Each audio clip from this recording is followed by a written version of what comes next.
Hello and welcome, friends, old and new. This is Think Outside the Board, and this is the April game of the month. Now, the last month has been fairly busy for me. We have a new puppy, which has taken a lot of time. We're also in the process of getting vaccinated for COVID.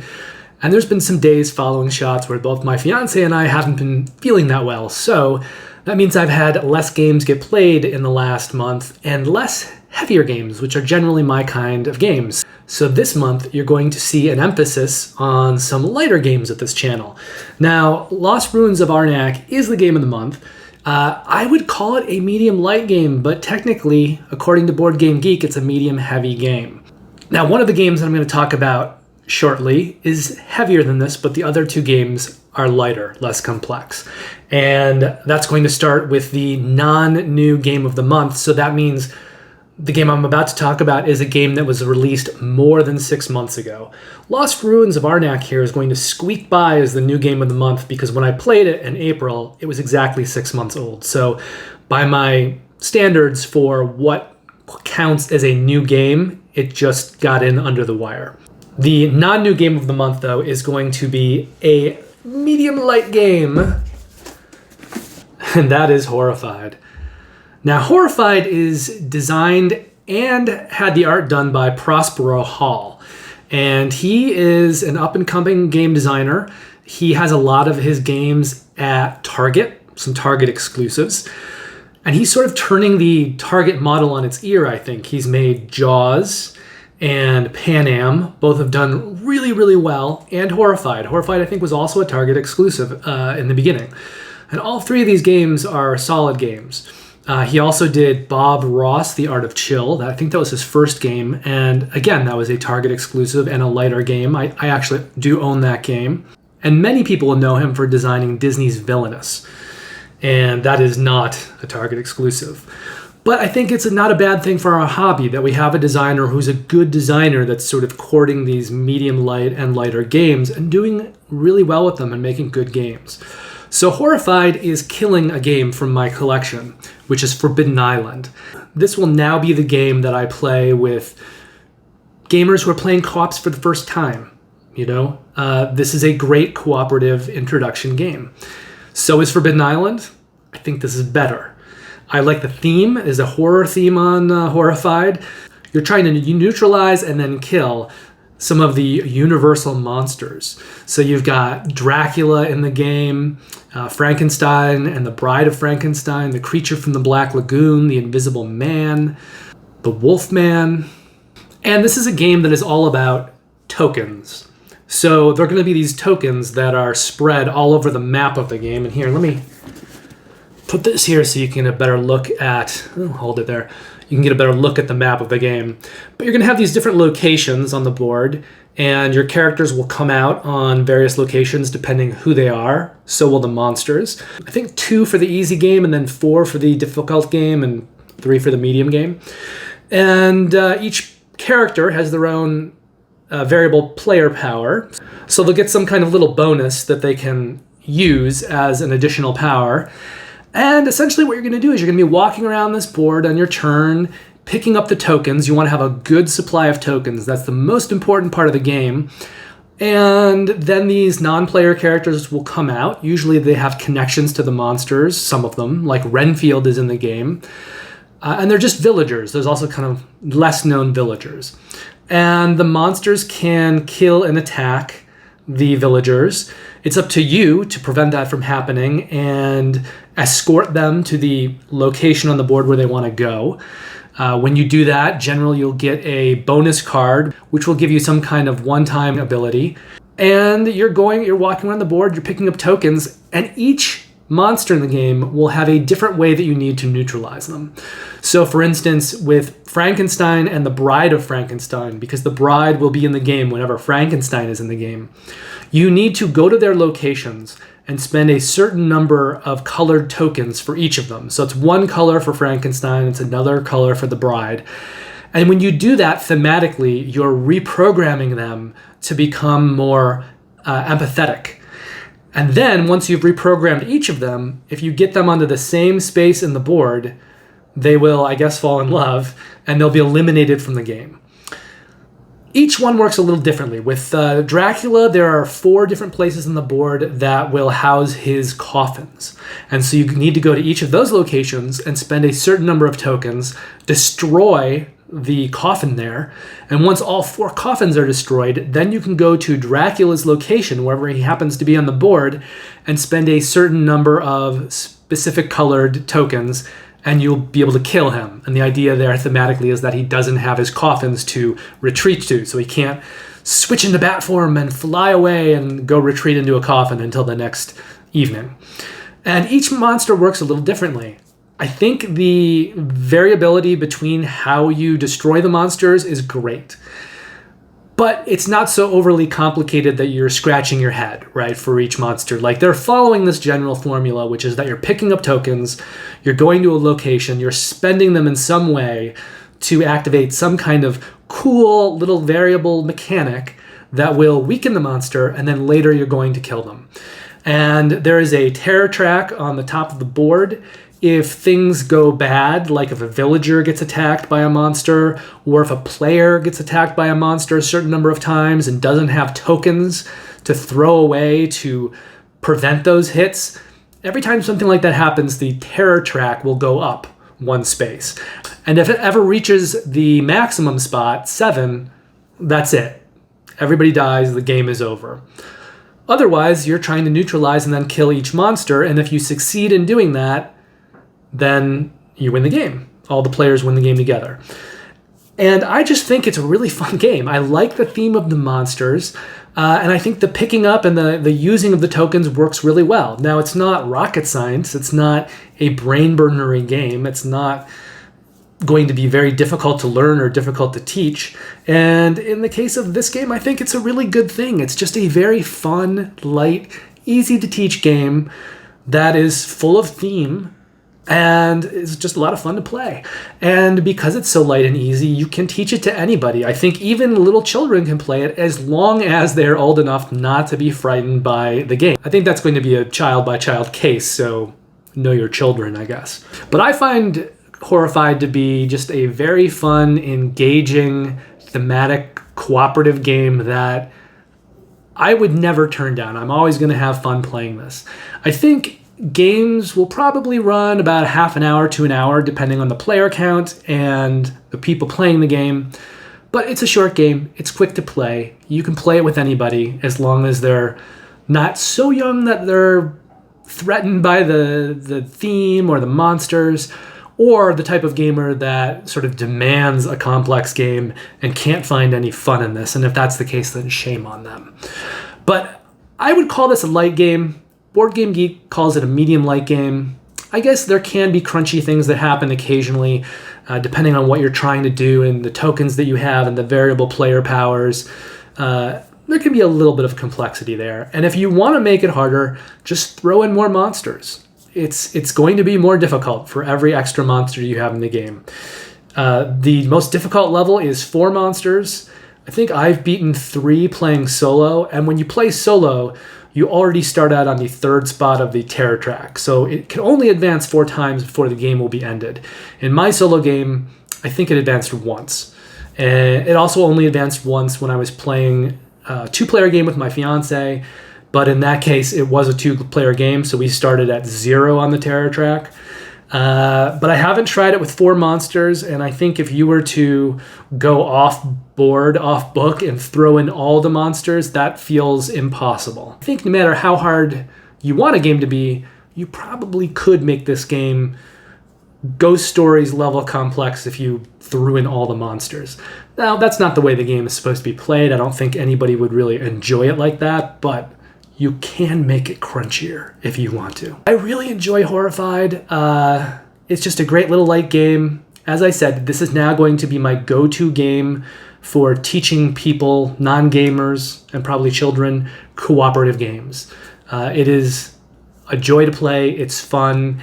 And I also think that, in cooperative games, there can be often a problem with one player trying to strong-arm gameplay.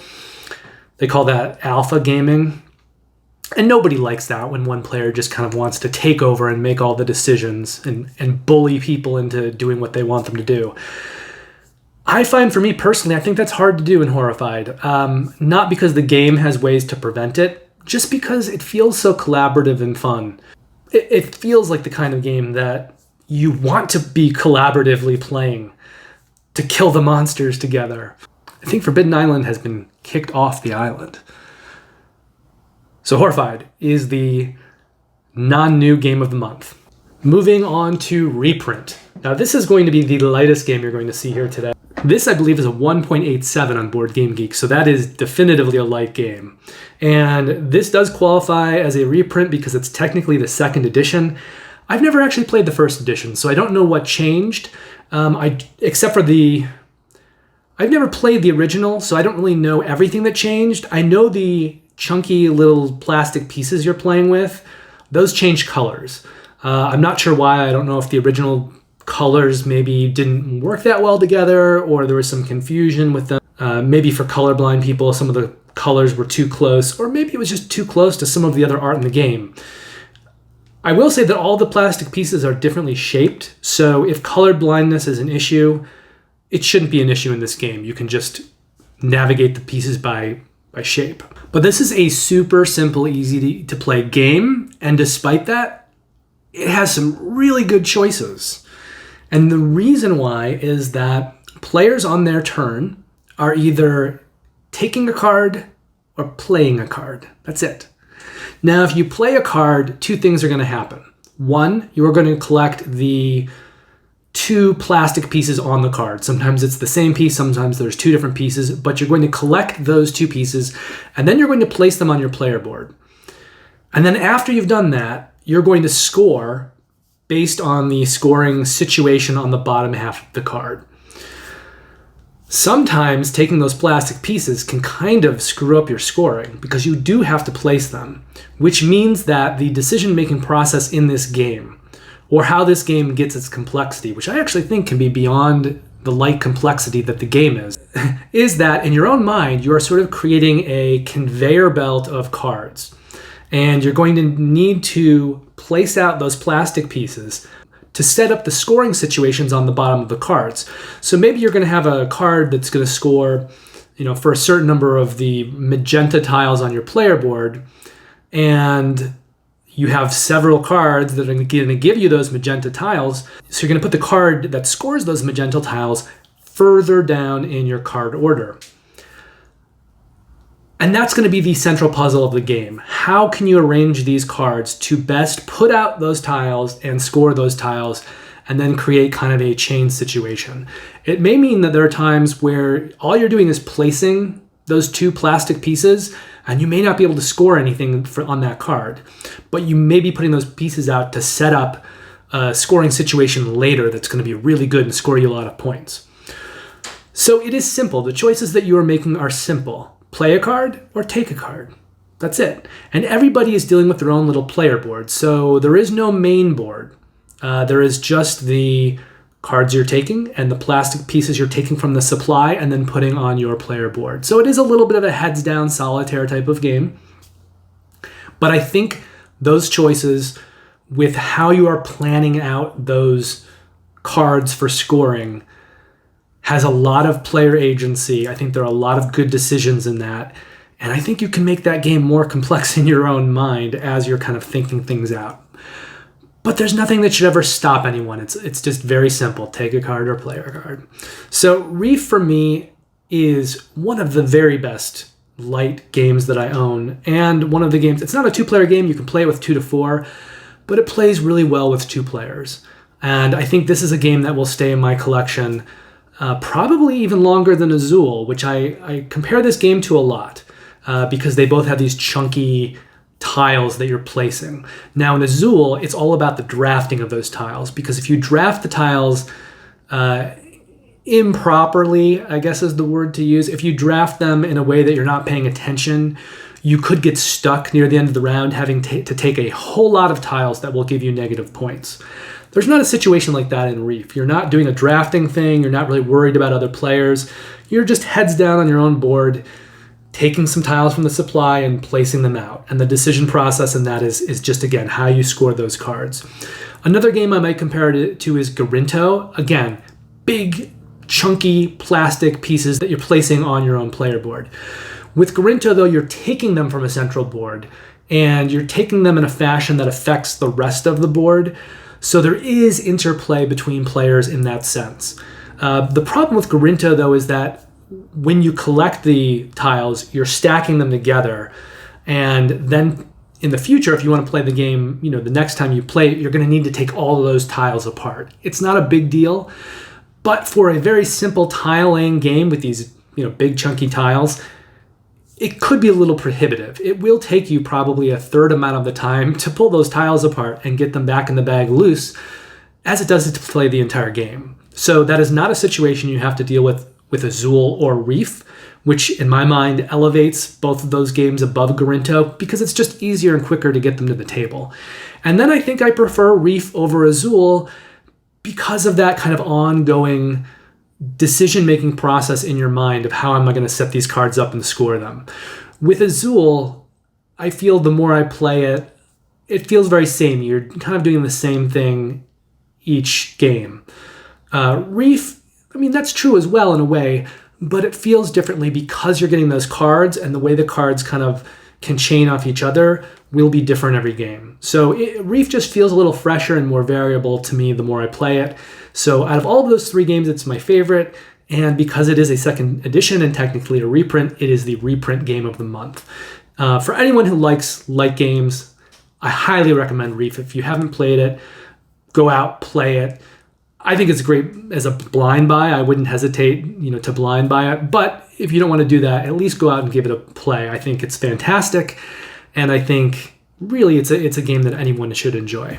That brings us to our runner-up game of the month. Now, I didn't have a runner-up for the non-new game or the reprint because I just didn't play any other reprints or non-new games that I thought were deserving of the title or even the runner-up title.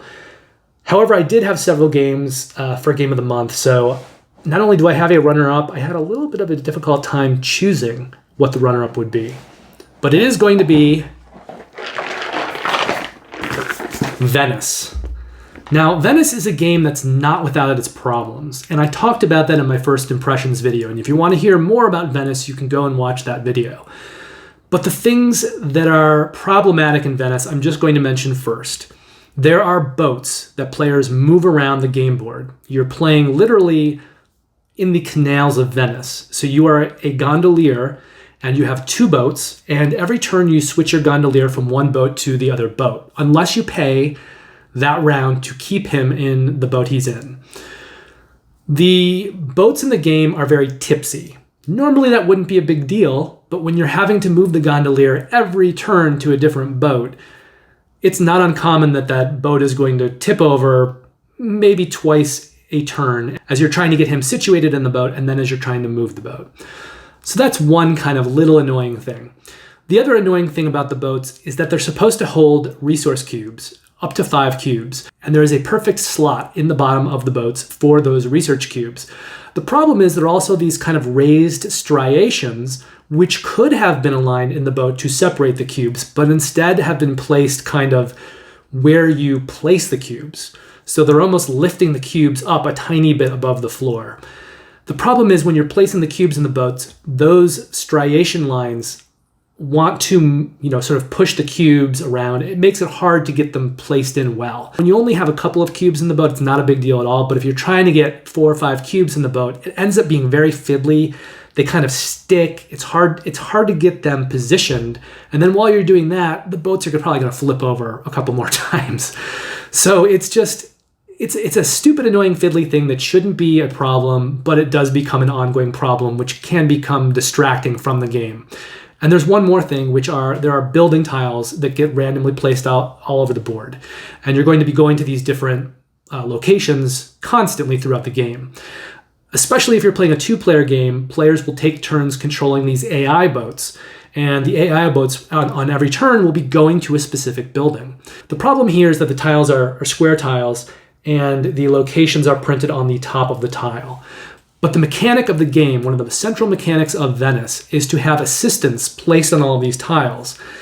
And those tiles are going to hold multiple assistants. So if you're playing a 4-player game, you could have up to 4 assistants on every tile, and there are kind of divisions on the tile. So there's a top spot, a side spot, a lower spot, and a spot on the other side. So it's kind of divided into 4 quadrants. And as you do things in the game, the assistants are going to move around the quadrants, and then when you pass by the tile or you land on the tile, you will get to activate every quadrant on that tile where your assistant is and the previous quadrants. But here's the thing, those assistants are going to create visibility issues on the tiles, specifically with seeing the name of the building. So you're constantly trying to look around the tile and see over and see the name and maybe move the assistants out of the way. And then if you do that, you might forget where you placed them. But it's another little fiddly detail that could have been fixed production-wise. Let's say if they'd put the name of the tile on the top and the bottom, or on all 4 sides, and then you'd know, no matter where you're sitting, what tile that is. They could have fixed the issue with the plastic boats by just printing or designing different, better plastic boats. Now, I've talked about these issues publicly a little bit, and David Turksey, the designer, has even responded to me saying that they know that that's an issue and they have a way to fix that, or they're planning a way to fix that.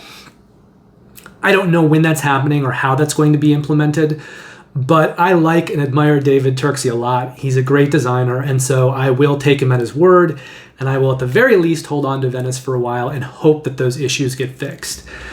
Now here's the thing, and here's why Venice is runner-up, because even with those issues, which can be constant and annoying and fiddly, and can actually take you out of the game, take you out of the immersion of the game, and lessen your enjoyment of the game with these boats constantly tipping over. But despite all of those things, I really like this game, and I really like the mechanics in the game. You are essentially placing these assistants on the buildings, and as you go and steer your gondolas around the boat tiles, you're going to be activating these and getting all these resources and taking all of these actions off of the boats. There is an intrigue track, which you can go up, but will do really negative things if you have any amount of intrigue on the intrigue track by the end of the game. You may potentially be eliminated from the game and not be able to score at all. So that's something players really need to be aware of. But sometimes you do want intrigue, because having that intrigue will allow you to exchange it for other valuable things on some of the buildings. There's a pick up and deliver element to the game where you're going to be taking those resources in your boats, steering them around the canals on your gondola, and dropping them off at certain locations. And when you do that, you will get to take that card, slide it under your player board, and get some kind of ongoing ability. And I love it when games do that. I love when they allow players variable player abilities and even ways to create those abilities as the game goes on. So in that sense, there's a little bit of engine building in the game, which I always find fun. And then there's just the tiles that I was talking about and the assistants and the way that those gain you resources and actions. And that's done in a way in this game that I don't think I've ever seen done before. So I love it. It's a really interesting, compelling mechanic, and it's also a lot of fun playing around with it on the board. Now, anything more than that, I think you can go and check out my Venice First Impressions video.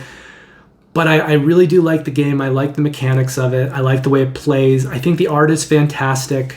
I like the bright colors. And, it is from Braincrack, who previously did Ragusa, which was a great little game. And I think plays well with every sort of complexity level of gamer. And obviously I like Venice. And their next game, Florence, which is going to close out the trilogy, I'm also very excited about. And again, it looks similarly designed, as a similar graphic style, with a bright, engaging color schematic to it. So I'm excited about Florence. And also, if you, like me, really like Venice, there is a sort of expansion that you can get through the Florence campaign. Now, it doesn't seem to me that that is going to be the fix for Venice in order to make the plastic boats a little more bearable or to correct the building tiles. But it will add things to the game as an expansion, and hopefully those fixes are coming. And if you're really frustrated, you could just print your own plastic boats, I think, and that'll take care of 2 of the 3 issues. So anyway, Venice is the runner-up game of the month. Which finally brings us back to The Lost Ruins of Arnak. This has sort of a Tomb Raider, Indiana Jones type feel to the theme and to the board. It also reminds me a little bit of Martin Wallace's Australia. And the reason is that in Australia, there will be these monsters that kind of wake up and then roam around the board. Well, that doesn't happen in Lost Ruins. They don't wake up and roam around the board, but there will be monsters that rise up and are placed on top of ruins that players want to explore. And when they do that, players will have to then spend a certain amount of resources to be able to defeat the monster. The cool thing is, when that happens and you collect the monster, oftentimes they have variable player abilities on them, one-time uses that you're allowed to then take as a bonus action anytime during your turn. And whether or not they do, they will also be worth endgame points. But generally, Lost Ruins of Arnak is not that complex a game. It's rather simple. It's rated on Board Game Geek as just into the medium-heavy level, but I would call it more medium-light. It's also a first-time design team, Elwyn and Mean, who are a husband and wife team. And I think what they have done with their first published design is awesome. Almost staggering. But, I mean, they've made a great game, which I think it's my game of the month. And I know last year, because it came out in October of 2020, it was on a lot of people's top 10 of the year, top 25 of the year. And I think it's a game you're going to keep hearing about because it's that good of a game. But it's also on the lighter side. It's a game that everybody can enjoy. So there's a lot of resource management involved in this one. And there are tracks that you can go up on with both a book and a compass token. And you're going to pay resources to go up those tracks. But the tracks split at times, so you'll have choices sometimes about which way that you want to go up the tracks. And there will be tiles on those tracks as well, and if you land on a tile that's still there and it hasn't been taken yet, again, you'll get to take that tile and get some bonus resources or a bonus action. And the tracks themselves will often give you bonus resources as you're going up them. So there's a race element involved in that. Whoever gets to the top first with their compass will be able to get a certain amount of endgame points, a high amount of endgame points. And players that ascend to the top of that track later will get a few less points. You can also go up with your book token on those same tracks, but you can never go higher than your compass token. And again, you're going to be paying resources to do that and gaining bonuses. And the bonuses that you gain with each of those tokens will be different.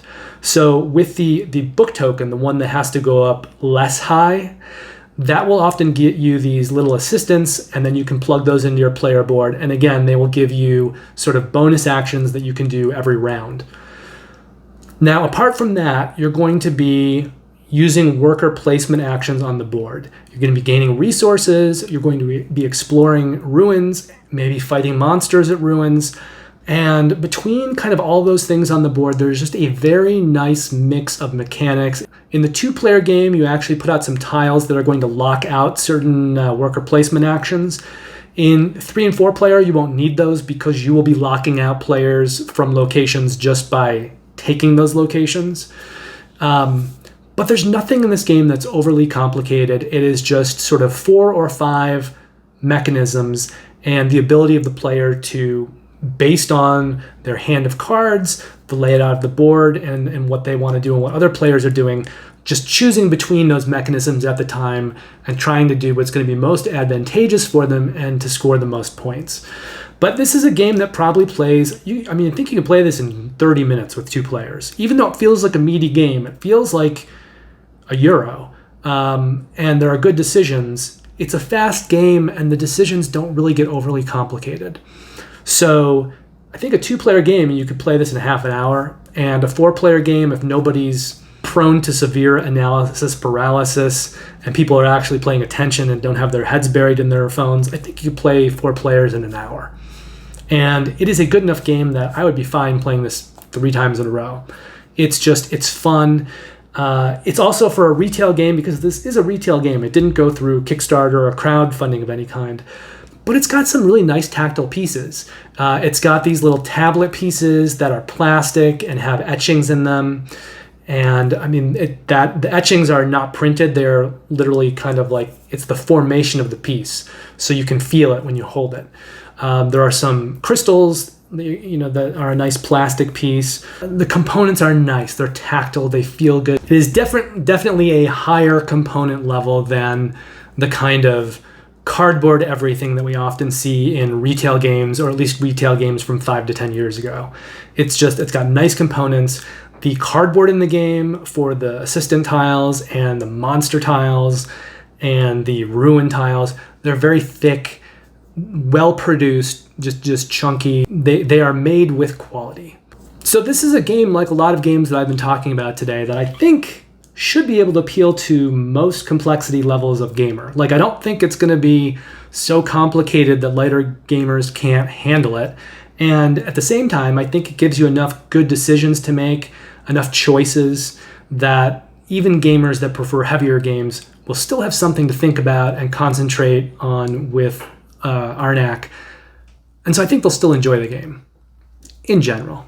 So, Lost Ruins of Arnak, which I also do have a first impressions video. So if you want to hear more about this, if the gameplay I'm talking about is interesting to you, go check out that video, and I talk about all of the mechanics and I show them more in depth than I'm talking about them right now. But this is the game of the month. It's a lot of fun. I think you owe it to yourself to at least play this sometime if you haven't already. Maybe if you don't own it or you don't know someone who owns it, go check it out at a board game cafe shortly, once we're able to start doing that again. And I would bet that more than 50% of you will rush right out to purchase a copy, because it's just such a fun game. So that brings us to the close of another video. I've already got some really good games played in May. And so when I go to do this video next month, it's going to be tough. I may have a lot of runner-up games next month. So watch this space. We'll see what happens. But so far this month, I've already played Maglev Metro and Red Rising, and I like those both a lot. Thank you for watching. Please like and subscribe, and I will see you in the next video. Take care.